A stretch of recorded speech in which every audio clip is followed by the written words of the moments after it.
రామ్ చరణ్ ఉపాసన దంపతులకు జనవరి 31న హైదరాబాద్లోని అపోలో హాస్పిటల్స్ లో కవలలు పుట్టడంపై అటు మెగాస్టార్ ఫ్యామిలీ ఇటు కొనిదెల ఫ్యామిలీ మెగాస్టార్ అభిమానులు మెగా ఫ్యామిలీకి వారసుడు వచ్చాడంటూ హర్షం వ్యక్తం చేస్తున్నారు. వీరిలో మొదటి బిడ్డ అబ్బాయి కాగా రెండో బిడ్డ అమ్మాయి కావడం విశేషం. అయితే రామ్ చరణ్ ఉపాసన దంపతులకు ఈ కవలలు ఎలా పుట్టారనే వార్త సోషల్ మీడియాలో పెద్ద చర్చగా మారింది. ఉపాసన ఎలాంటి డైట్ ఫాలో అయింది, ఎలాంటి లైఫ్ స్టైల్ పాటించింది, ప్రెగ్నెన్సీ కోసం ఎలాంటి జాగ్రత్తలు తీసుకుంది అనే అంశాలపై ఎన్నో సందేహాలు వ్యక్తమవుతున్నాయి. అయితే గర్భిణులు తినే ఆహారం కవలల గర్భధారణపై ప్రభావాన్ని ఎక్కువగా చూపుతుందని వైద్య నిపుణులు చెబుతున్నారు. రామ్ చరణ్ ఉపాసన దంపతులకు కవలలు జన్మించడం, ఇద్దరు ఆరోగ్యంగా ఉన్నారని, ఇది తమకు ఎంతగానో సంతోషాన్ని కలిగించే విషయమని మెగాస్టార్ చిరంజీవి మీడియా సమక్షంలో తెలిపారు. Doctor Sumana Apollo Chennai cradle నుంచి వచ్చి ఈ సర్జరీ చేశారని, క్లింకారా కూడా తానే సర్జరీ చేశారని తెలిపారు మెగాస్టార్. 3 ఏళ్ల క్రితం ఉపాసన రామ్ చరణ్ దంపతులకు మొదటి బేబీ క్లింకారా సరోగసి ద్వారా జన్మించిందని విన్నాం.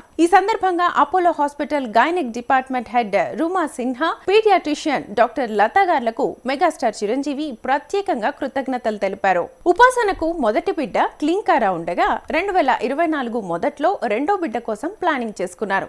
అందుకు తాను మానసికంగా శారీరకంగా ఫిట్ గా ఉన్నట్లుగా తెలిపారు. అక్టోబర్ 23, 2025న దీపావళి వేడుకల సందర్భంగా ఉపాసన తన సెకండ్ ప్రెగ్నెన్సీ విషయాన్ని అధికారికంగా ప్రకటించారు. అయితే ఈ మధ్య ఉపాసన రామ్ చరణ్ దంపతులకు కవలలు జన్మించడంతో హర్షం వ్యక్తం చేశారు. రామ్ చరణ్ ఉదయం గోరువెచ్చని నీళ్లు లేదా లెమన్ వాటర్ తాగుతారట. అలాగే ఓట్స్ లేదా ఎగ్ వైట్స్ తీసుకుంటారట. పప్పాయాలు, యాపిల్స్ వంటి పండ్లు తీసుకుంటారని కూడా తెలుస్తోంది. ఉపాసన ఎక్కువగా గట్ హెల్త్ మీద ఫోకస్ చేస్తారట.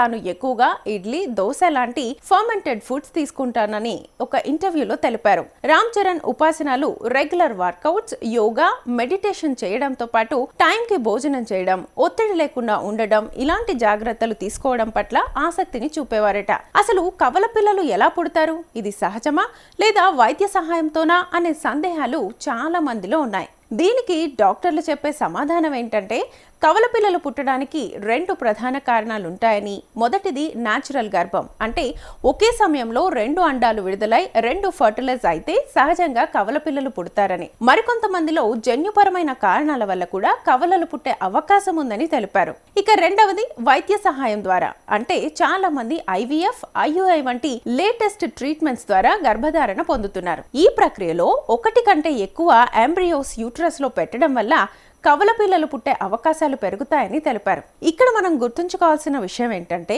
ఇది పూర్తిగా వారి వ్యక్తిగత అంశంపై ఆధారపడి ఉంటుంది. ప్రతి జంటకు వారి శరీరానికి వేరువేరు పరిస్థితులు ఉంటాయి. అందుకే ఏది ఎలా ఉన్నా రామ్ చరణ్ ఉపాసన విషయంలో వారు స్వయంగా తెలియజేసిన విషయాల్ని మనం నమ్మాలి. అనవసర ఊహాగానాలు, రూమర్స్ జోలికి వెళ్లొద్దు. ఈ సందర్భంగా రామ్ చరణ్ ఉపాసన దంపతులకు మనస్ఫూర్తిగా శుభాకాంక్షలు తెలియజేద్దాం.